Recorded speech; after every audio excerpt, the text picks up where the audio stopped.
जो स्टूडेंट्स यहाँ बैठे हैं, आपसे मैं एक छोटी सी बात कहना चाहती हूँ। आपने एपीजे अब्दुल कलाम साहब का नाम सुना है ना सबने? हाँ, कलाम साहब ने एक बात कही थी कि in the very old times the world was driven by the muscle power, after that it was driven by money power, and now it is being driven by the power of knowledge. यानी पहले शरीर की ताकत से दुनिया चलती थी, उसके बाद कुछ दिन पैसे से दुनिया चली, और अब दुनिया कैसे चलती है? ज्ञान की ताकत से चलती है। आज अमेरिका और रूस, फ्रांस क्यों हमसे आगे हैं?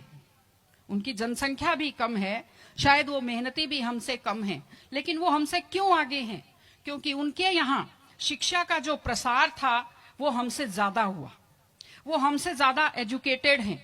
हम लोग प्राचीन काल में, हमारे यहाँ बहुत अच्छी यूनिवर्सिटी थी, नालंदा यूनिवर्सिटी थी, तक्षशिला यूनिवर्सिटी थी, लेकिन जब मध्यकाल आया तो हमने अंधविश्वासों पर ज्यादा ध्यान दिया और जो नॉलेज था साइंस का उस पर हमने कम ध्यान दिया, इसलिए हम विश्व में पिछड़ गए। एसएसटी में आप लोग पढ़ते होंगे, 10th के बच्चे एसएसटी पढ़ते हैं, कि एक समय था जब वर्ल्ड की जो रिचेस्ट कंट्रीज थी वो रूस अमेरिका नहीं थी, वो इंडिया था और वो चाइना था। चीन और भारत विश्व के सबसे धनी देश थे, लेकिन हमने एजुकेशन पर ध्यान देना छोड़ा। उसका नतीजा ये निकला कि हम लोग गरीब हो गए, हम लोग पिछड़ गए, हम लोग कमजोर हो गए। इसलिए अगर आपको खुद को ताकतवर होना है और इस देश को ताकतवर बनाना है तो आप लोग शिक्षा पर ज्यादा से ज्यादा ध्यान दीजिए।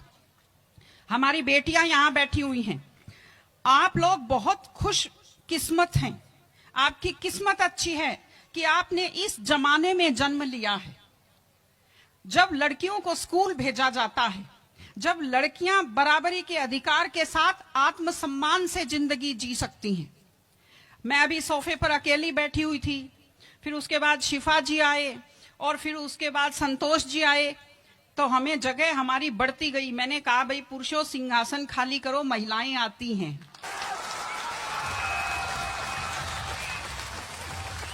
तो आप लोग बहुत खुशकिस्मत हैं। आपकी दादी नानी कितना मेहनत करती थी, सांस नहीं ले पाती थी खुलकर, घूंघट से चेहरा ढककर रखना पड़ता था, जोर से बोल नहीं पाती थी, कानाफूसी में बात करती थी, और आप कितने सम्मान के साथ अपना बैग लेकर के पूरे विश्वास से आप स्कूल आते हो।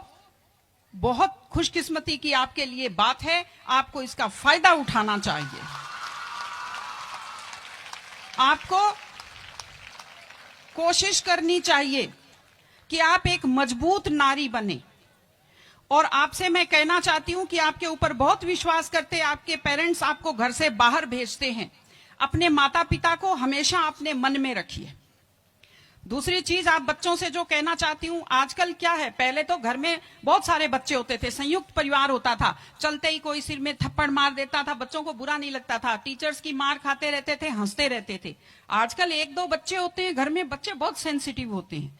आप लोगों को जब आपके माता पिता टोकते हैं, आपके टीचर्स टोकते हैं, आपको बुरा लगता है। आपको बुरा नहीं लगना चाहिए, क्योंकि ये वो लोग हैं जो आपकी चिंता करते हैं। मैं आपको एक छोटा सा किस्सा सुनाऊंगी। एक गाय जंगल में चल रही थी, अचानक उसने देखा एक बाघ पीछे दौड़ा। गाय भी भागी जान बचाने के लिए, सामने दलदल था, वो दलदल में थोड़ा चली, वो दलदल में फंस गई। बाघ भी पीछा करता हुआ आया, वो भी दलदल में फंस गया, लेकिन गाय से थोड़ी दूरी पर था, चल नहीं पाया। तो गाय हंसी और उसने बाघ से कहा, बाघ तू तो गया, तू मरेगा। तो बाघ ने कहा, तुम क्या हंस रही हो, तुम भी तो मरोगी दलदल में। उसने कहा, मैं नहीं मरूंगी, देखना। शाम को जब मालिक ने देखा गाय नहीं आई, वो 2-4 लोगों को लेकर आया। जब देखा गाय दलदल में फंसी हुई है, वो रस्से लाया, लकड़ी लाया और गाय को निकालकर बाहर किया। तो गाय ने बाघ को कहा, बाघ तुझे कोई नहीं निकालेगा, मैंने कहा था ना, जिसको संभालने वाले होते हैं वो दलदल में फंसकर नहीं मरता। आपके जो टीचर्स हैं, आपके टीचर्स और आपके पेरेंट्स आपको संभालने वाले हैं। अगर आप उनकी बात मानेंगे, आप डांट के पीछे छुपी हुई उनकी चिंता को आप समझेंगे तो आप बुराइयों के और गलतियों के दलदल में कभी नहीं फंसेंगे।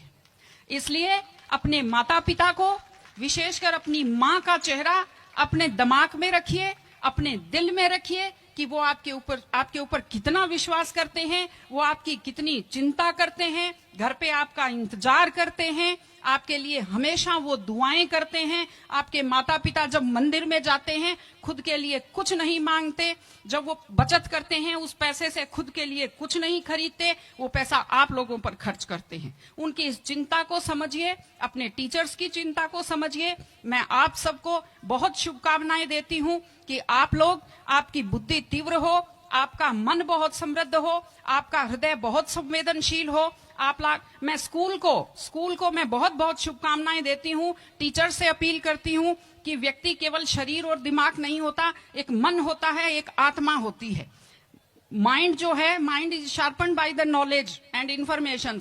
दिमाग तो तेज होता है, लेकिन बच्चों का मन समृद्ध कीजिए, उन्हें कमजोर पर दया करना सिखाइए, उन्हें परिवार के प्रति संवेदनशील बनना सिखाइए कि वो एक अच्छे संपूर्ण नागरिक बने, जिसको कहते हैं कंप्लीट पर्सनैलिटी, वैसे बने।